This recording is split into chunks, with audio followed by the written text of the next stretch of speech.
Longhorn fans, Sooner Nation, welcome to episode 183 of the Bevo Podcast, the only podcast exclusively dedicated to covering the greatest rivalry in college football, the University of Oklahoma and the University of Texas. I'm here with my man, Kevin Miller. I am John Whitson. Kevin, a begrudging congratulations to the Texas Longhorn softball team. A national championship is a hell of an accomplishment, even more so for Mike White when he does it in Oklahoma City, hostile ground. He did, and they did, inflict a blow to Oklahoma, the mortal blow later delivered by Najeri Canada, who y'all met in the finals. You were able to win it in 3. Largely on the back, or the arm, I should say, of Tegan Cavan, who just pitched her ass off the entire tournament. Look, I hate all things Texas. This is not a surprise. Nope, this is why we have the podcast. The hate is real. It continues to be real. Just giving Mike White any kind of kudos creates like a tickle of puke in the back of my throat. However, Kevin, when I heard, and this is not, and I'm not joking, when I heard that Tegan Cavan's grandma passed away the same day that she played Oklahoma, and she pitched the gem that she pitched, for sure, I give it up. Kevin, I give it up. You know I love that. You know I love that, dude. You do love that stuff. You love those kind of stories. I love that stuff. You do. When I heard that, I couldn't believe it. I was like, oh my, grandma, you know what I'm saying? Yeah, that morning. And then that morning, and to just have the wherewithal in Oklahoma City to do it against Oklahoma with that lineup and everything that implies and everything that comes with that. Oh, man, kudos to Tegan Cavan. Kudos to the Texas team for having her back during that time. I love that stuff. It's called sports tears. They're real. Those are real. That's a real life. And you know what, dude? She rose to the moment. And she's going to remember that the rest of her life. And the University of Texas better remember that the rest of their lives as they look back at that moment. Because that's what it's about. It's about having those emotions well up in you, going against, look, dude, Oklahoma is Goliath. I don't care if you are Texas. And I know Texas is not no David by any means in terms of resources and talent and all that stuff. But in terms of college softball, Oklahoma is Goliath. And for her to step up in that manner on enemy's territory, grandma passing away and doing all the things that she did, and then later going on to beat probably the best pitcher in college softball in Najeri Canada. You'd agree with that, right? Oh, yeah, absolutely. I don't know. Cavan might have an argument for it. She was great. Look, I was kind of rooting for Texas Tech a little bit. Understandable. I definitely wasn't rooting. I like the Texas Tech coach. So do I. He seemed like a good guy, right? Easy guy to root for. Coming from Louisiana, he was super supportive, obviously, of Sam Landry and everything she did. And I think those emotions were real when they beat Sam Landry to knock them out. So I was but then there was like a little part of me not rooting for Texas, but like rooting against the $1 million arm that is Canada. Okay. You feel like she's kind of a mercenary? I feel like it's a little mercenary-ish, and I feel like Texas Tech is becoming the poster child for that in a lot of sports. They really are. And so I wasn't upset to see somebody that had originally committed to Texas beat somebody that was a mercenary arm. I guess you could say Sam Landry is a mercenary arm too, but she wasn't going around bragging about a $1 million paycheck. Now, was she bragging about it, or was it just heavily reported? You know what? I don't know if she was bragging about it, but she wasn't shying away from it. And maybe she shouldn't. Yeah. Maybe, I don't know, right? I don't know what she should do. Yeah. And I'm not saying it was completely off-putting. I'm celebrating the $1 million paycheck that Aaliyah Chavez is getting from Oklahoma next year in basketball. Mm-hmm. So I don't want to be hypocritical about it.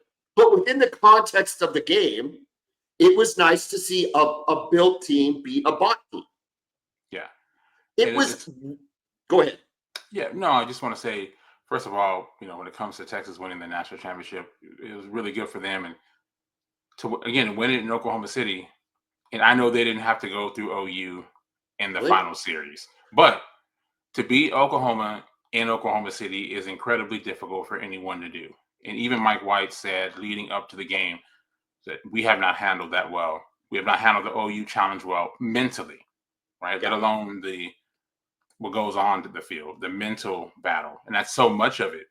Just knowing that you're playing a team that hardly loses and know that you're playing them in essentially a road game, it's a lot to deal with. And give them credit for being able to handle it and get over the hump. And if you remember, John, every time we brought up softball all year, I told you we're coming for it this year. We're coming for it. Every time. And what did I say? And it played out exactly how I said it, which is if Texas is going to do it, they're going to have to knock out OU early because they're not. And I still contend they wouldn't have beat them in a series. I just don't know that Mike White going up against Patty Gasso 3 games. Maybe this team was different. It would have been tough. Maybe this team is different. They're a national championship team. Nothing's good. Hey, they beat Oklahoma.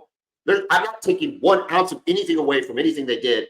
I'm just saying this was the formula, and it played out to how they were going to have to beat Oklahoma and Oklahoma City. Yeah. They were going to have to knock them out early. Yeah, getting that opportunity to play against them early and getting that win, putting themselves into the winner's bracket and just going straight through. No losses, straight into the semifinal, 1 semifinal victory over Tennessee, and you're in. Yeah. They took the best path to get to the final. I guess what I got sick about hearing was all of the transfer players for Texas Tech. And maybe there's a ton of transfer players for all the teams, but it was just the way, all the Louisiana girls. It's like, man, dude, if you're UL and you're watching this, are you just not wanting to just rip your hair out seeing all these players that were originally at your university, Sam Landry, all the girls at Texas Tech, the coach? It has to be disheartening. My brother was going nuts. I mean, he's a UL grad. He was going nuts. They love the coach, and they're not even mad at the coach for leaving. There's some stuff in the background as to why he left, and there's no ill will toward him leaving. But I don't know about taking the players that he took and all that kind of stuff. It's just I don't know. But to your point, it's all the more impressive what Kevon was able to do. All the stuff Mike White outlined about how hard it is to play Oklahoma was there and existing, and then her grandma passed away, and she has to bear that in a very public stage. Listen, credit to her, credit to Texas. Congratulations. Yeah, it'll be interesting. I know she's back. Tegan Kevon will be back next year. Oklahoma obviously will be back. So it'll be even more eyeballs on the sport, which is great for the sport. And we'll see how it goes next year. I think Canada's back too, right? She is, signed another 7-figure deal to stay at Texas Tech. Is the kid is the girl from Tennessee back too? That I don't know. Hopefully she is, man. I think she was only just the more talent, the better, right? And that's the great thing about a lot of sports, really every sport besides basketball. We get to know the players for multiple years. Oh, absolutely. That's what sucks about college basketball on the men's side. No. You know what, Kevin? You're exactly right. Talking about college softball is like the closest thing we have to what the good old days were like. In parentheses, the good old days were like for the other sports. Basketball. Yeah, except for the transfer. The portal is, the portals change it a lot, even for those sports. But at least there's some star power, like you get with football, like we used to get with men's basketball. Jordy Ball didn't graduate, did she? That I'm not sure of. Oh, I hope not.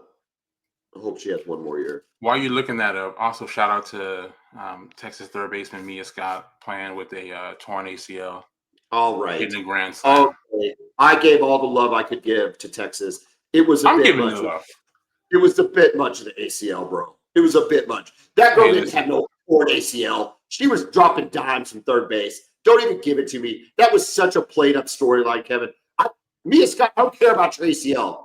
I do not care about your ACL. It was weak. Hey, champion. You sound see, there you Yeah, go. you can be a You're being a champion. hater. You can be a I'm not champion all asking you you. want. I'm not asking Okay, you should be a I'm not Scott. asking for your You know I'll what need Mia more Scott is? reinforcement. Mia Scott wants my approval, and she's not getting it, Kevin. Oh, she don't She need it. is The not getting trophy, it. the trophy's all the approval. Yeah, that is all the approval. I don't have to hear about the ACL, Kevin. I don't have to hear about the ACL. Just deal with it. It's It okay. doesn't even look real. You were doing well. It doesn't even look real. She's throwing it all over the place. She's making. I can't even. Nobody, no able-bodied person can make the throw she was making. Don't tell me she was on a torn ACL. She's not cutting. She's not cutting. It's not football. Listen, dude, you'd make it sound like she's Booby Miles out there trying to run on a broken Again, leg. it's not football. Like, stop it. It's Stop. not football. And she's not 245 pounds like Booby Miles was. Well, that's either here. Listen, I like a good Booby Miles reference early in the show. That doesn't bother me. Kevin, let's move on. Let's talk some Oklahoma and Texas football, starting with the Oklahoma Sooners.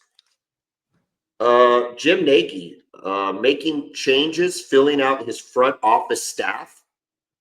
This is, one of those new developments in college football now where you're having these front office staff being developed far more than what used to be in the past.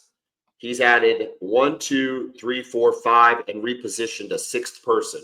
Drew Hill has been the director of scouting for Oklahoma for about 12 seasons under Stoops, Riley, Venables. He's just been repositioned now to be on Jim Nagy's kind of hierarchy. They've also added Lake Dawson, Taylor Redd, Cale Pearson, Stacey Ford, and Charlie Parkinson. The biggest deal is the amount of NFL. There it is right there. The big deal is the amount of NFL talent evaluation that we've got on this staff. Nearly all of these guys, maybe with the exception of Drew Hill, are like longtime dudes within NFL organizations. They know what they're looking at. That. Do you think that too much is being made of the NFL? I'm almost wondering if we're going too heavy on the NFL experience. What are your thoughts on that, Kevin? I don't think so. I don't think so. As long as you can identify and kind of come to an agreement of the type of player that you're looking for, type of athlete that you're looking for, I think the more eyes you can have on it, the better, right? We've seen Nick Saban be the kind of the architect when it comes to having these, giant support staffs or having just so many eyes on so many different things, aspects of the program. And the most important thing when it comes to college football is having the talent, right? Evaluating the talent and finding it, and it's everywhere. So, no, I think it's a good move. Well, I think it's a good move too. I'm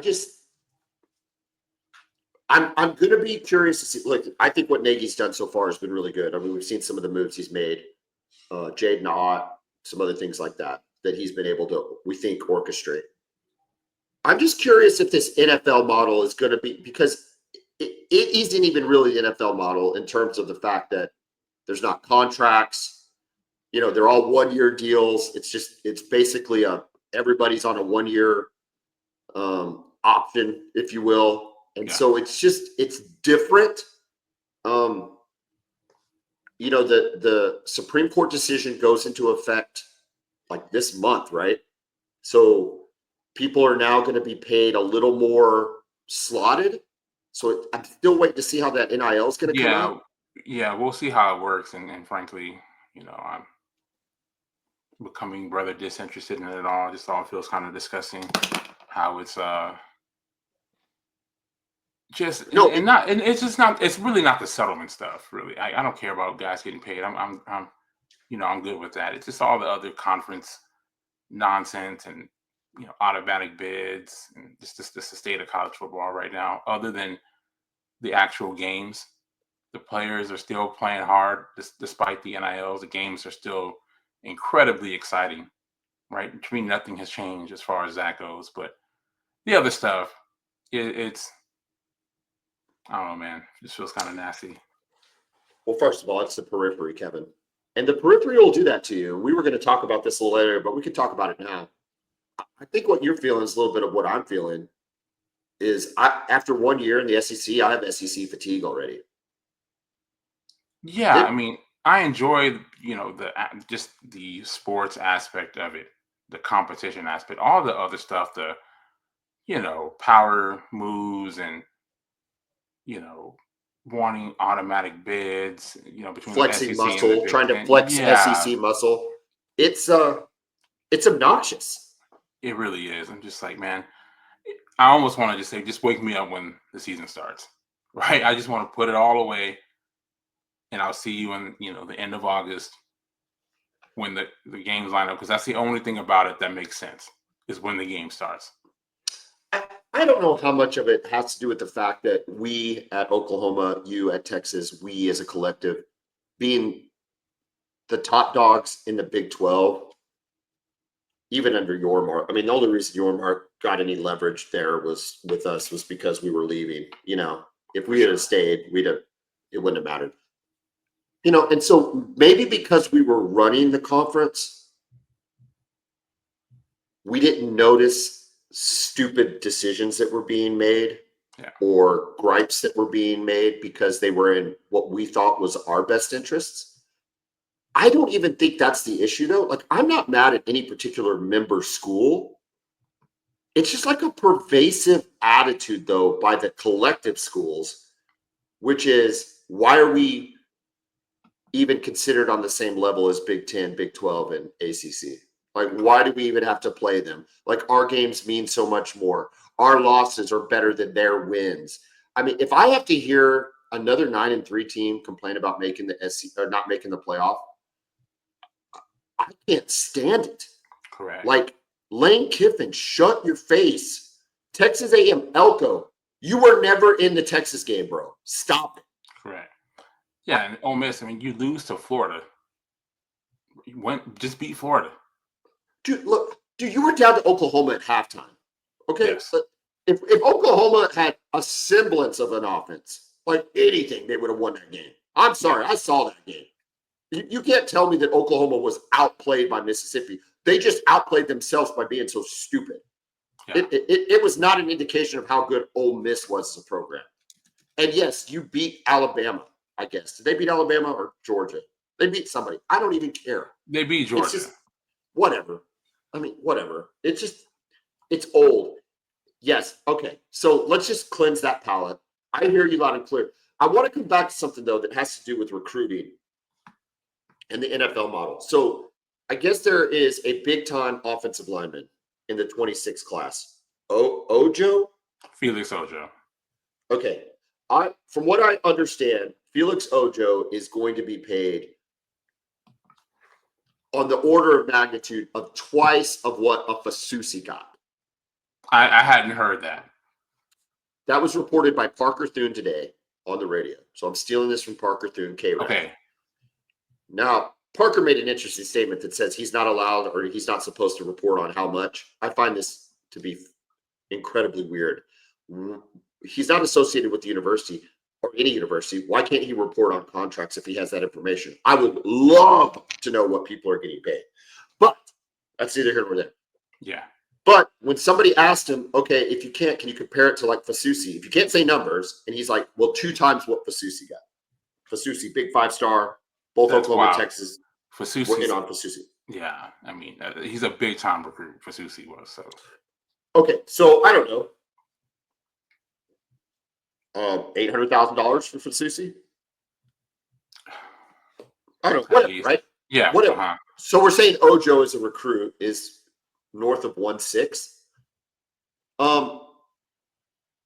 I thought that we're going to have a re-examination of pay for play.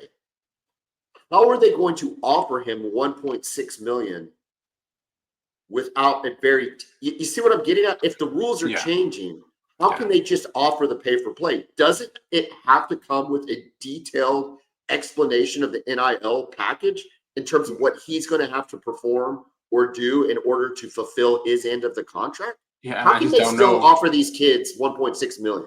And I don't know if it can even be performance based. That's the thing. Not performance based. Not performance based. I'm talking about what he's going to have to do. As far as off the field stuff, charity type stuff. Yeah, what he's got to do to fulfill his obligations of the contract. with appearances and social media and autographs and whatever else. I'm very murky about that situation. Like, I like the direction they're going because I don't like I just said, I don't like Canada getting a blank $1 million check just to go play softball. Like, no. NIL is not supposed to be that. If you look at what Arch is doing at Texas, right? He's doing Viore commercials. He's doing Red Bull commercials. He's Ubering and whatever else, lifting or whatever else he's doing, right? Those are very specific things that you can look back and go, okay, in the market, that makes sense. He's doing a Viore commercial. That's worth $500,000. Whatever. Yeah. So that's coming. I don't really understand all that, but we'll see. I don't even know how we got off on this NIL topic. Well, no. But I mean, it's a big part of the game, and things are changing, and they're changing rapidly, and the whole thing just feels weird, especially even more than that for me. Just the whole power moves with the conferences, particularly the SEC and the Big Ten. I'm just like, man, I just want to watch Texas play Ohio State. I just want to watch OU and Michigan play. Like, wake me up when the game starts, man. Because again, that's the only thing that makes sense. Look, I told you this. When we first started this podcast, the very first 2 or 3 episodes is when UCLA and USC announced they were moving to the Big Ten. Yeah. I think OU and Texas had already been announced, but it was very close. Anyway, the point I was making then hasn't changed, and I still think it's the direction that these commissioners and powers that be are trying to drive this situation, which is creating a super league, if you will, that consists of the Big Ten and the SEC. It's hard to argue with any of that. And that's where, and those are the football games that are played, and those are the football games that they deem to matter. Correct. And you essentially have the Big Ten is your AFC and the SEC is the NFC. Yeah. And everybody else is really playing in almost like a minor league. Yeah. Now, if something existed like where you could do regulation, which I think would be amazing, regulation and promotion. Uh-huh. I don't know. I think it'd be kind of cool, but it goes against what we're talking about in college football. That's what I don't love. Like, yeah. And just, and obviously all this is driven by money and greed, right? But some of it's just dumb. Like Stanford playing against Wake Forest in a conference game. It's so stupid. And just like the travel, right? And, and I know players, some of them are getting paid, but I mean, if you play tennis, right? And you have to go to a tennis tournament, you have to fly from, San Francisco to Charlotte. Well, I mean, look at USC when they got to play Rutgers. Correct. That is that is South California, Southern California to New Jersey. Yeah. You're flying from LAX to Newark Airport. Are you serious? It's insane. But I think that if you look at the long game, I think that there's an art that if the two leagues, Big Ten and SEC, were to continue this push, I could see a scenario where football between those two leagues exists in and of itself. Uh-huh. Right? And then the other sports could become more regional. Yeah. But I don't know, Kevin. I just don't. The SEC, you could tell this was meant to be a regional sport. It just was. Yes. No, they're ruining it. Listen. What you said is exactly right. When the games get here, it will not feel like a ruined sport. When the games get here, for whatever reason, it continues to feel incredibly special when I see OU run out on the field for the first time every year. Yes, and despite what players making millions of dollars, the players are playing as hard as they've ever played. They're playing as hard as nothing. There's been no drop off in effort, passion, enthusiasm. It's all still there. 100%. But in the off season, it feels like the sport is going to hell. It really does, and it's hard to even talk about it. Like, where are we, and where are we going? All right. back to Oklahoma football. Another notable hire, which this could be the most important hire Brent Venables and or Jim Nagy can make, and that is to hire a new head football trainer, Jonathan Gress. He actually graduated from Oklahoma. He was formerly the New Orleans Saints director of rehabilitation. He's been there since 2019, so tenured in the NFL, tenured at a high if you're level. that long for one team with all the instability of the NFL, then that's great. This is in a response. I guess they conducted a study, which I don't know how good a study it needed to, how much they needed to study the fact that we had 0 receivers and 12 offensive linemen and everybody else hurt. So kudos to Oklahoma. Hopefully this is the right decision. Hopefully we can see an improvement on the injury front, because I will still contend that is not the reason why Oklahoma was as bad as they are. It did not help. It did not help, but it definitely exposed the offensive system that Luttrell was trying to run. Does that make sense? Like, it makes perfect sense.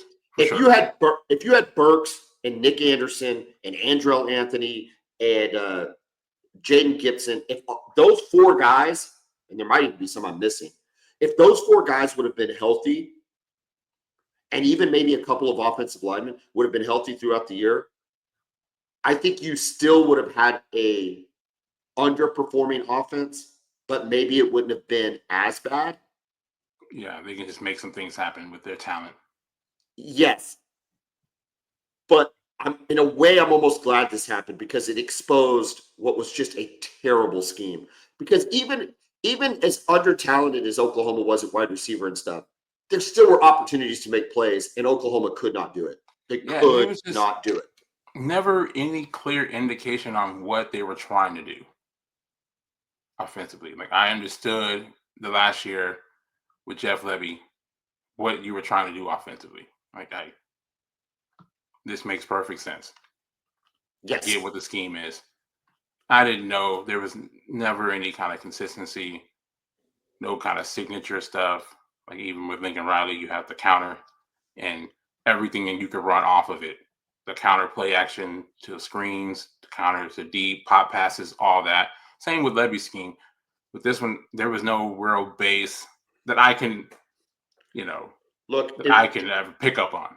If we were going to take a step back last year anyway, which a lot of people thought we were, you did as well, thought we were, at least from a schedule, even if it's just a schedule standpoint, we were going to take a step back in the wins and loss column. I'm almost glad it happened this way, because another year of Seth Luttrell, was going to hurt our ability to recruit. We weren't going to be able to recruit very well, because the offense would be just barely surviving, And so anyway, I think it's good. On the recruiting side of things, Oklahoma's had a good recruiting week, signing Noah Best, a 3-star inside offensive lineman out of Midlothian, Texas. Matthew Nelson, an edge.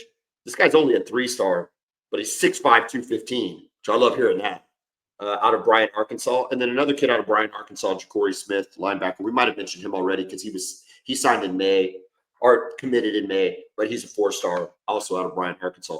Texas, on the other hand, the momentum is real, man, with your recruiting. Having a great last couple weeks of recruiting. I'm going to list the names, Kevin, and you tell us about these guys. Dylan Berryman, 4-star defensive lineman. Corey Wells, 4-star defensive lineman. Cohen Brown, 3-star wide receiver. And Jake Collette, a 3-star kicker. And let's make no joke about it. The kicker signing the kicker commit might be as big as any of them, right? Yeah, I've always kind of been on the fence about offering scholarships to kickers. If I'm being honest, you usually are able to find pretty good ones to be walk-ons, right? I mean, Justin Tucker was a walk-on, and all the guys. Same with Dicker. But I think they're anticipating extra scholarships with everything that's changing, allowing up to 105 scholarship players in the future. So hopefully he works out, because we all know what happened with Red Auburn last year, kind of falling apart as the season progressed. The defensive tackles, though, Berryman, he's a big kid, 330 pounds. So he'll be just one of those guys that holds up just going to be hopefully hard to run against. And the other kid, I don't have his name in front of me, but he's more of an athletic penetrator type. Might need a year before he's ready to go, pick up some polish, a year in the weight room. But yeah, man, you can never have too many defensive tackles, right? And, not 4 and 5 stars. yeah, correct. Two, And four. as far as go ahead. No, it's just I don't know what to say. This is, I mean, look, here's the deal. If this was any other staff recruiting 4 stars, I'd say, well, that's just another Texas Hall that's going to turn into nothing. These guys will underperform, right? I mean, for 20 years, you guys were recruiting guys outside of your corners that were underperforming players as 15 years for sure. All right, 15 years. We're underperforming players, right? Like you recruit these high 4 stars and 5 stars, and then I always think of Jeff Coat. What was his name? Jackson. What's his first name? Jackson Jeff Coat. We wanted him so bad. His sister played basketball. We were so butthurt that y'all got him on the recruiting trail. Man, he was okay. He was just okay. He never turned into a dude. Did he? He wasn't a dude, was he? He was pretty good. Yeah, he was Big 12 Player of the Year or Defensive Player of the Year. I don't remember that. I don't think he did that good. I think you're making that up. I think you're counting on me not knowing football to gaslight me into thinking that Jackson Jeffcoat was ever any good. I don't remember him doing anything against Oklahoma. Did he ever do anything against Oklahoma? That I don't know because you guys had Lane Johnson at the time. You had Lane Johnson at the time. I think his last year, I think he got after all right. No disrespect. Blake Bell. He got after Blake Bell that last year. No disrespect. He had Lane. Y'all had Lane Johnson at the time. He was pretty freaking good. Pretty freaking good. My point being, going back to my original point, if this was like a Charlie Strong or Tom Herman class and you were getting 4 stars, I'd be like, whatever. Right. Texas will find a way to screw these guys up. Yeah. Sarkisian getting these dudes, it's like, ugh. The narrative has changed, that's for sure. I do not need I need Sarkisian to get another job. Is there any chance Sark takes another job at some point? Does he have any NFL aspirations? I don't know. That's a good question. I could see him, potentially going back to the NFL at some point. But I think he would really like to win a Natty at Texas before. So hopefully he can do that. Maybe even 2. Well, I'll be fine with 1, and then he'll try to maybe go to the NFL again. Do you think when Dallas was hiring that they made a push for him? I never heard anything about that, and those things usually come out, so I don't think so. And you can't trust. I mean, Dallas, they're never going to make a move that makes sense. I am so out on the Cowboys doing anything that leads to them winning. At this point, I use the Dallas Cowboys as just a sense of entertainment. So I almost wish, because that's all they care about, right? They want to be in the spotlight and just be watched, right?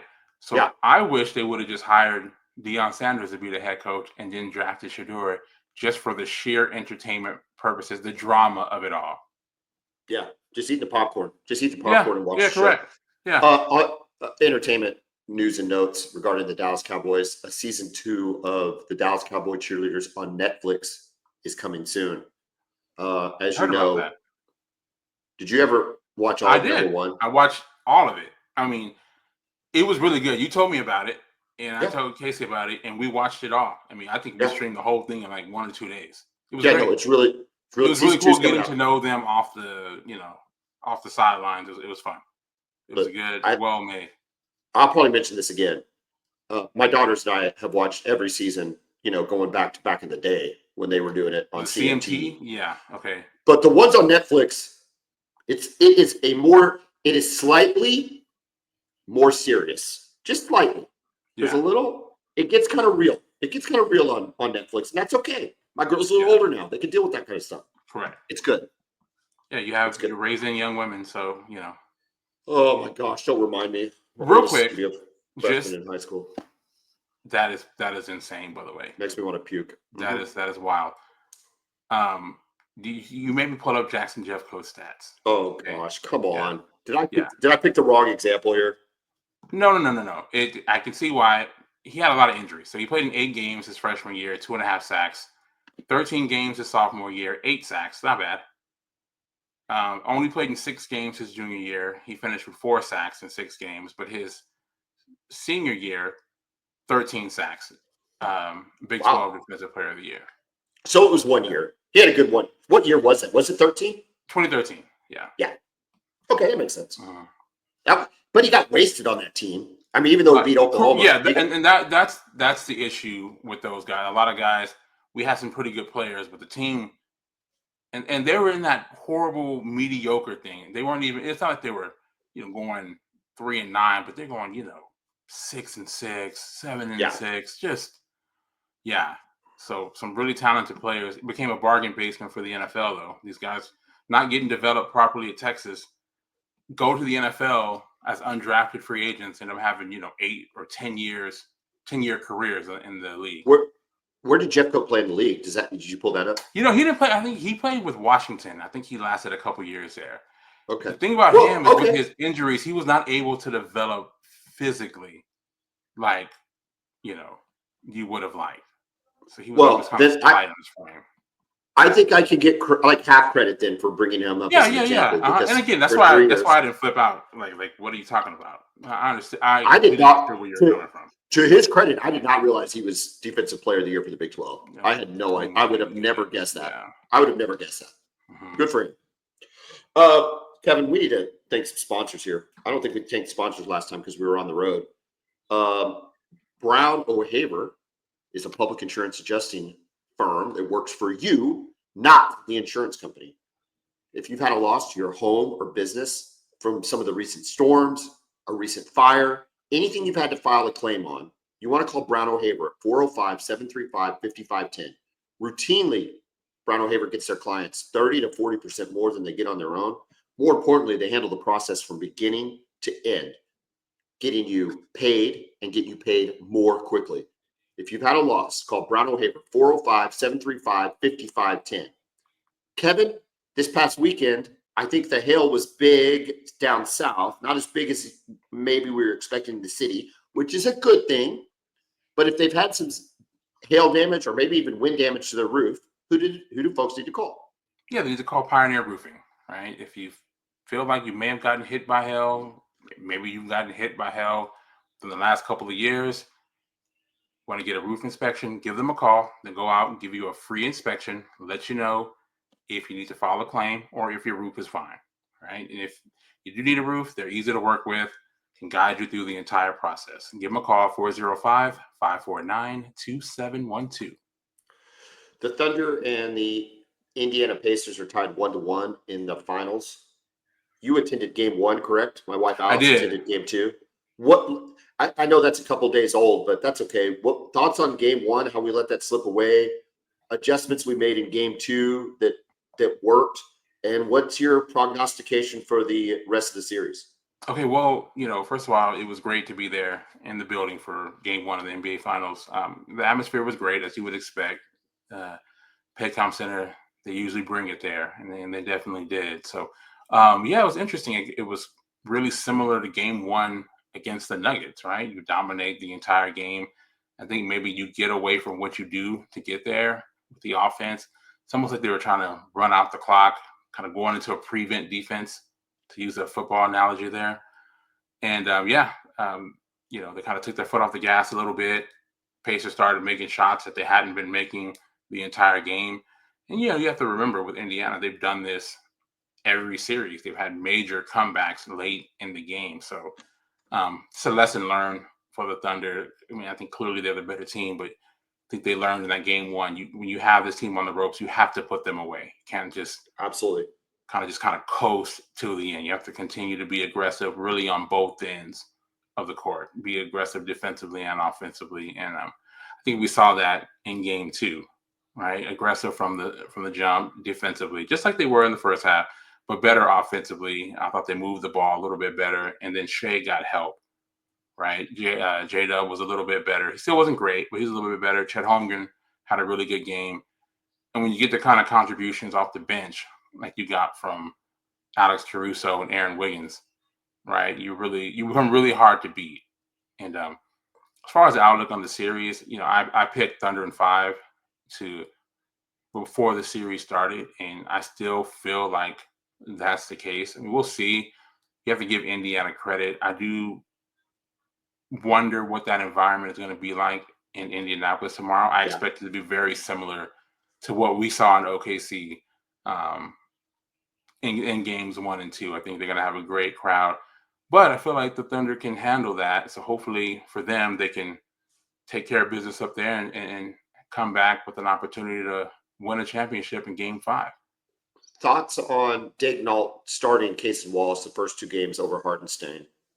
I was very surprised by it just because the two big lineup has worked so well for them, right? I think with Hardenstein's ability to rebound and his ability as a passer, I think it unlocks some things. I think his presence also allows Chet to roam a little bit defensively and come from the weak side and block shots, which we saw a lot of when Hardenstein was in the game. But I'm a big fan of Case and Wallace was when he was in Kentucky, really excited when the Thunder drafted him.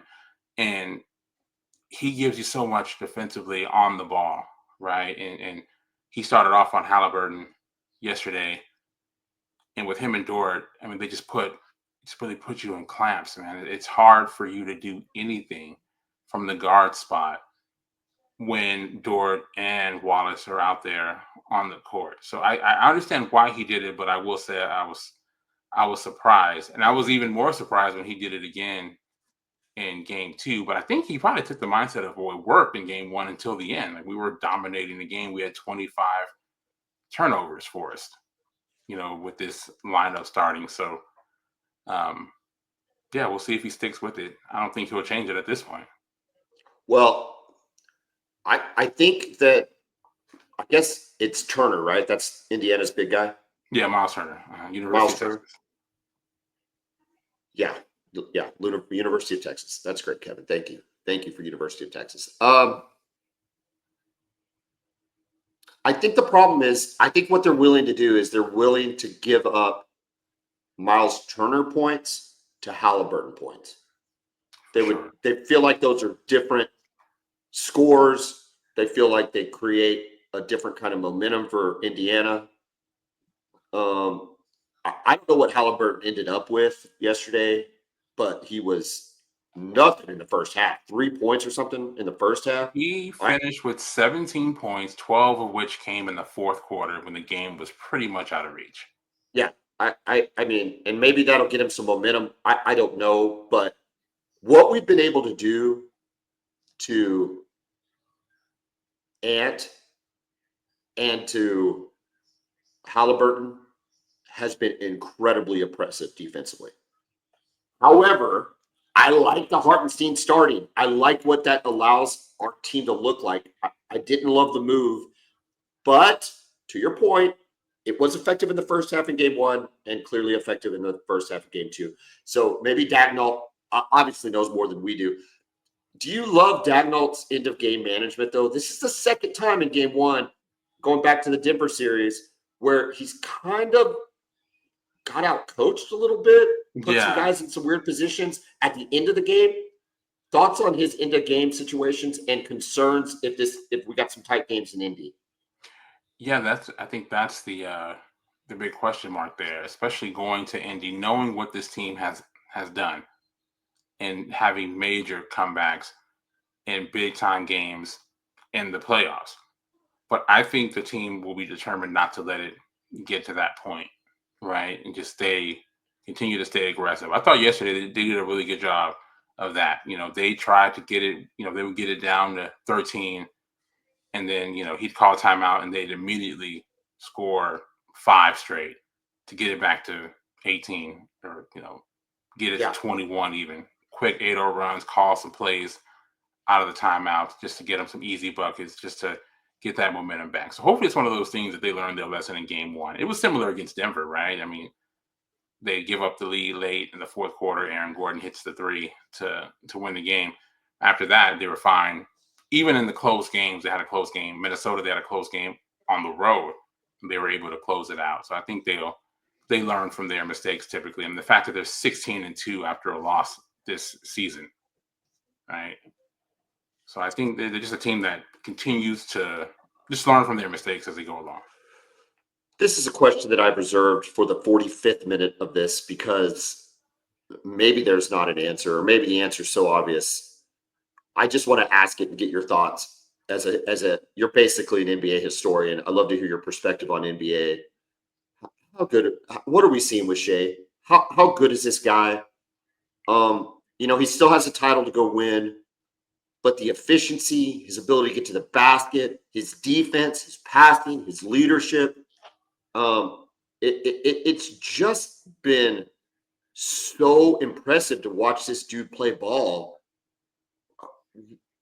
I don't know what's a comp for Shea. What's a comp for Shea? Oh man, I don't know as far as the game goes, but I mean he's like almost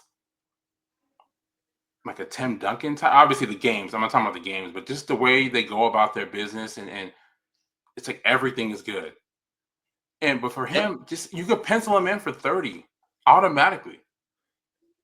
Yeah, automatic 30 points, and with high efficiency. Yes, we haven't seen this. No, it's not. He didn't have to put 30 shots up to get 30 either. Like, yes, it's a very high efficiency game. Because we've seen guys over the years, right? Even guys who are fun to watch, but like Allen Iverson, who I love by the way, but he's going 13 for 32 and scoring 30 points, right? I mean, he's 11 for 21, very few turnovers, 8 assists, 5 rebounds, 4 steals. I mean, his fingerprints are all over the game. Like you said, he's not a minus player defensively either, right? And he's surrounded by elite players. But he's really, really good defensively. Like if there was a third team on defense, I could see him being on it. He's that good. I still think we're watching something historic in Oklahoma City. We need these guys to pull it out. We probably have another show before they pull it out. If they do or whatever, we'll see. Hopefully. All right. Kevin, we're going to close up here, but let me give you a quick U.S. Open golf preview.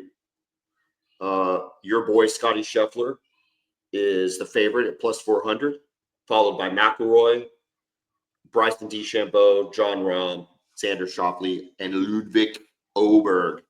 They are playing the real story, though, just so you know, for all of you that are wondering, the real story with this U.S. Open, yes, it's can Scotty win a second major in a row? Can McIlroy follow up he's been terrible since winning the Masters. Can he follow up?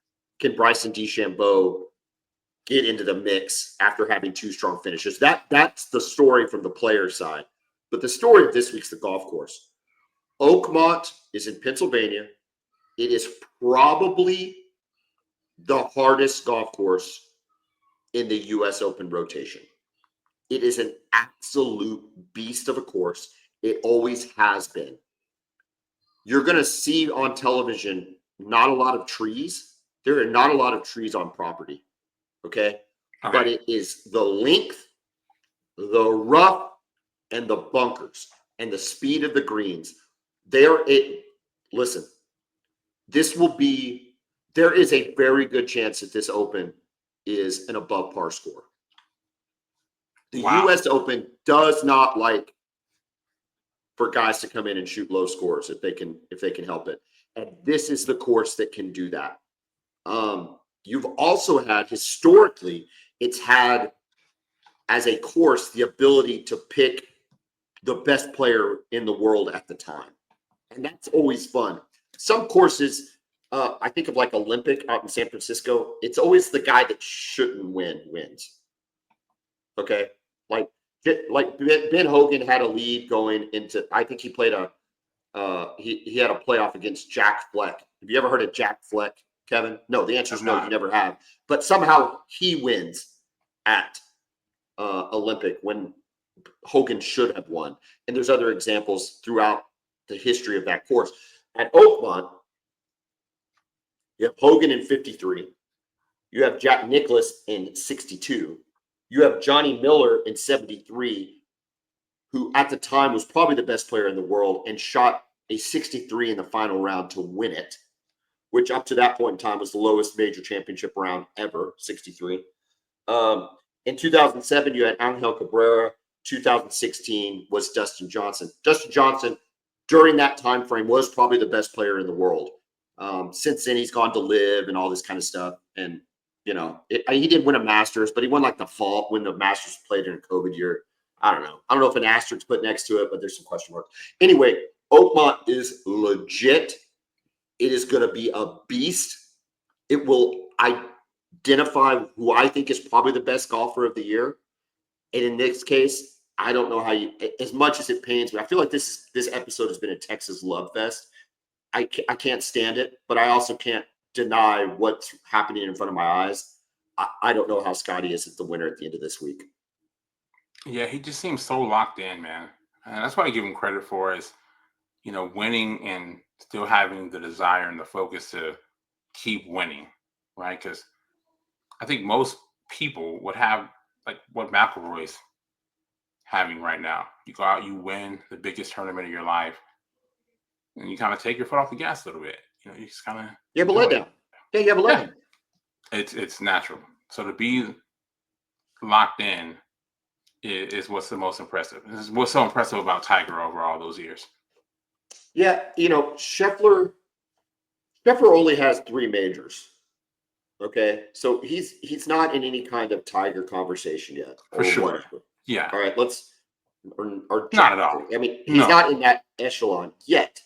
But in terms of like a 3-year run, it's as good as any 3 years. Like, it is a heck of a run.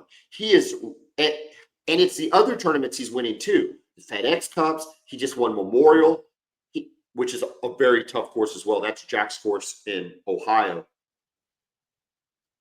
It's just the level of consistency. And here's the thing, much like with Tiger, he gets around the lead and other guys they pee down their pants, man. They freak out when they see Scotty's name because they're thinking to themselves, he's not going to beat himself. Correct. Like, I've got to go beat him, and there's not a lot of dudes that can go beat him. Now, if McIlroy gets going, maybe. I worry about McIlroy in the rough.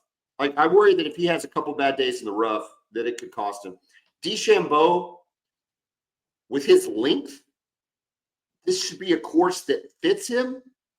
His iron control has been terrible in the last 2 majors.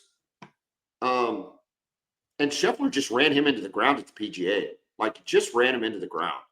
And then Rahm was right there.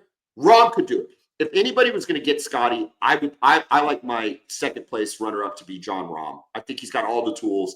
He fell to Scotty, though, in the PGA, too. He had the lead on the back 9 at the PGA and just couldn't bring it home, not with Scotty breathing down his neck. I don't know. It's fascinating. Make sure you check out U.S. Open golf this weekend. Kevin, what else you got going on? Anything? Not much, man. You had mentioned, talking about the SEC. Just want to mention that Texas has quickly established itself as the best athletic program in the conference, year 1. Here's the deal. Texas has always been a fantastic athletic school outside of football for the last 15 years. Every other sport has been really, really good. I mean, I say wasn't really, sure really though good. how it would translate to the SEC. You just never know.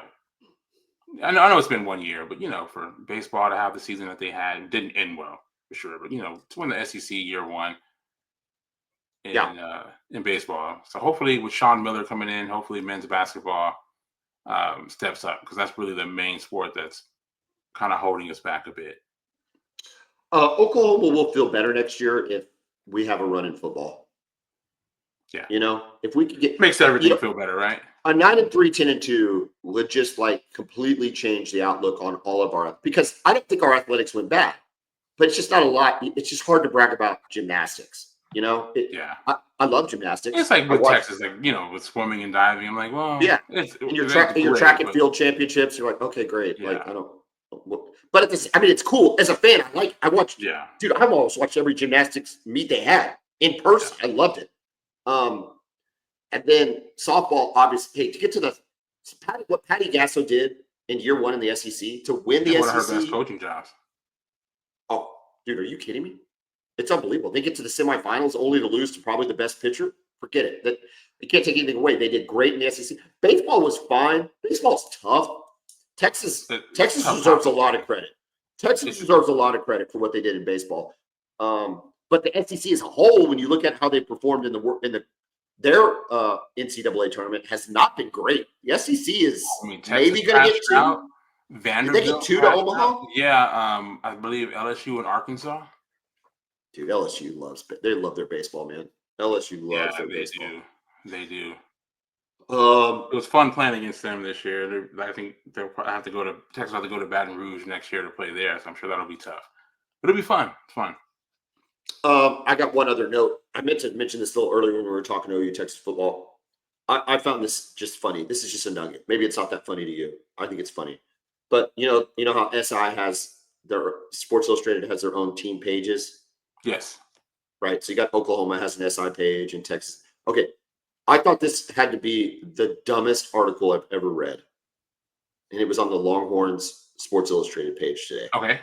Did you see this? No. They reported that a 3-star recruit flashed the horns down with Brent Venables. As if like that was some groundbreaking reporting. They're like, the rivalry is real when a 3-star recruit flashes horns down with Brent Venables. I can tell you, Kevin, that level of reporting makes the Boomer Bevo podcast look like freaking nightly news on the NBC. You know what I mean? Seriously. Like, I don't even know what we're talking about. That's like 60 minutes. We're 60 minutes. The level we bring to the table versus Longhorns SI. 3-star recruit flashes it. Can you believe it? The horns down. We need the season to start. We need at least camp to start. That's an indicator. Listen, we need camp to start. We need somebody to get arrested. Somebody's got to get arrested. Yeah. Or somebody's got to quit or something. Because listen, I know they got to get clicks to their website, but I just can't believe that's it. But to be fair, it made me click, Kevin. It made me click. Only because I was getting ready for the podcast. I just couldn't believe it. Come on, dude. Yeah. Restart recruit flashing some horns down. What else you got? Anything? Nah, man. Just we're getting excited to continue to watch the NBA Finals. And do you have Game 5 tickets? Yes.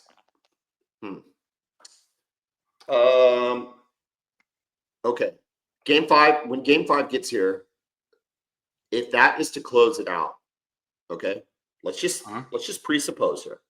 If that's to close it out, is there any chance you sell those tickets? I don't think so, man. It's too much of a chance to witness history. If it's 2-2, do you think about selling the tickets? Absolutely. Okay. Yes. Tell people to hit you up on our YouTube page, is what you're saying. Yeah.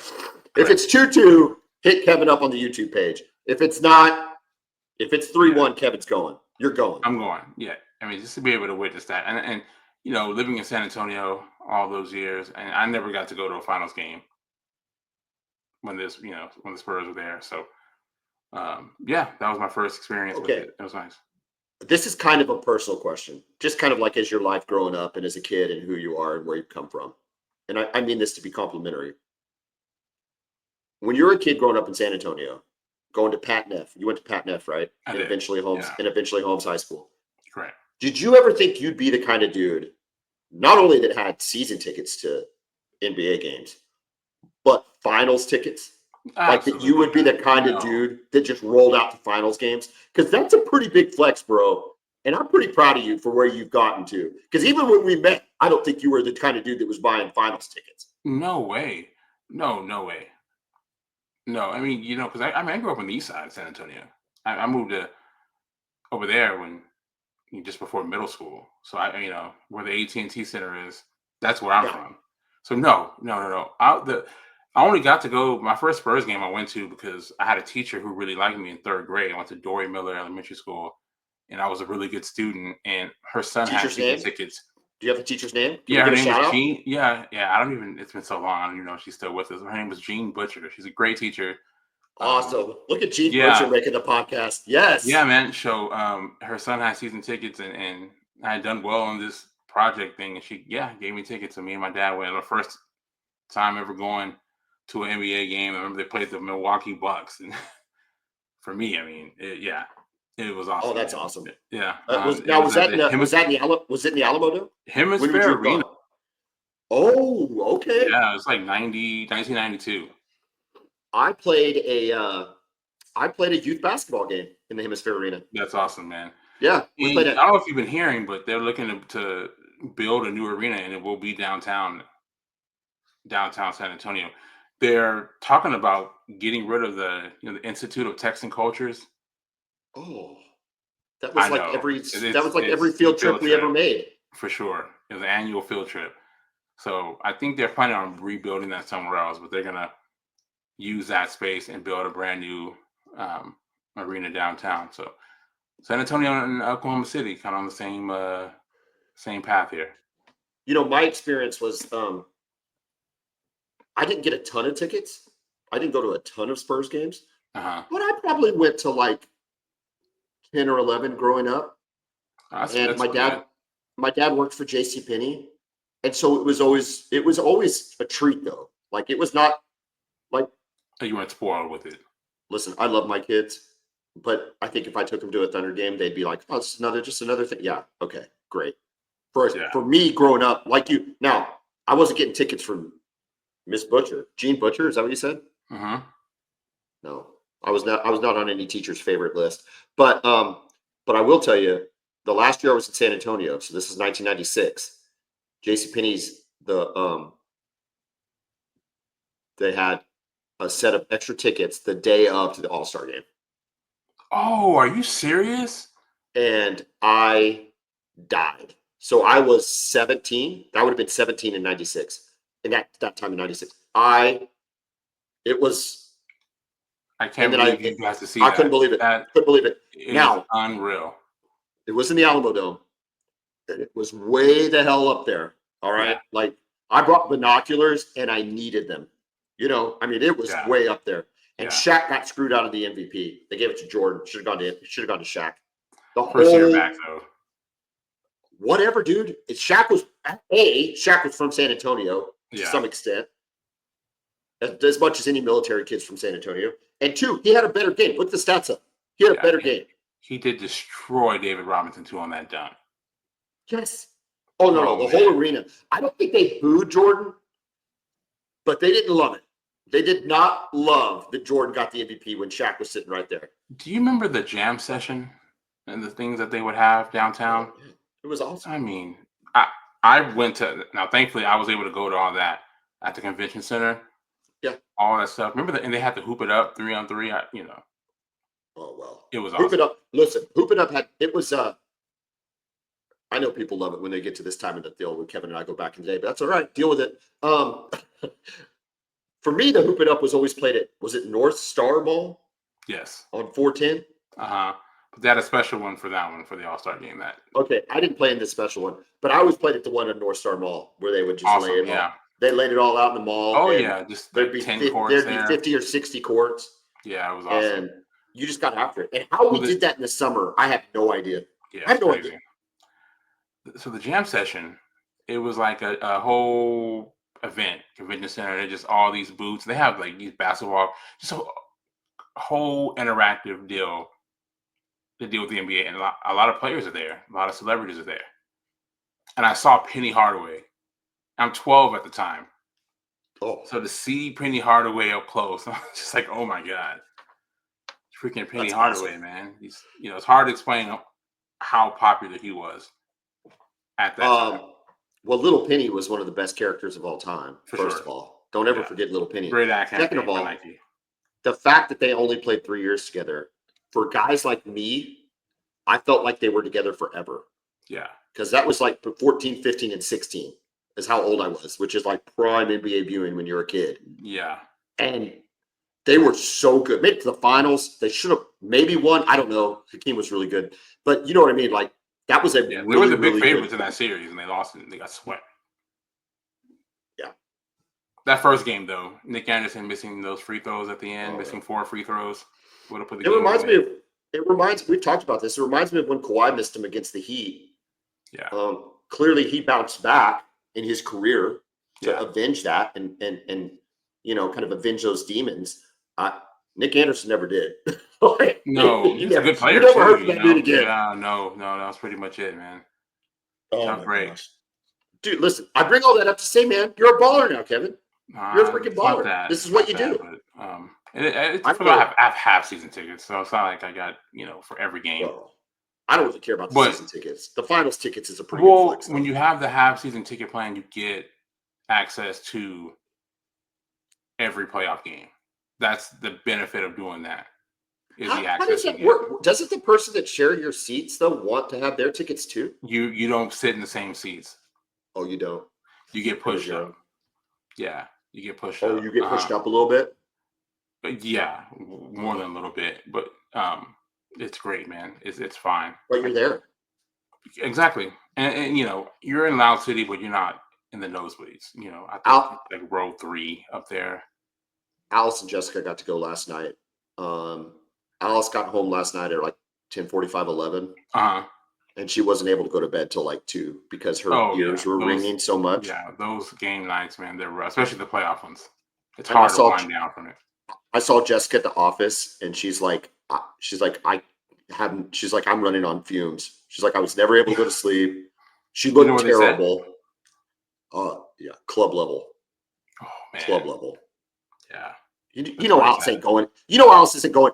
If it was in Loud City, Alice would be making me go. Actually, I wasn't really given much of a choice. Alice was like, I got tickets, and I'm going to take Jessica. She deserves it. And I'm like, you know what?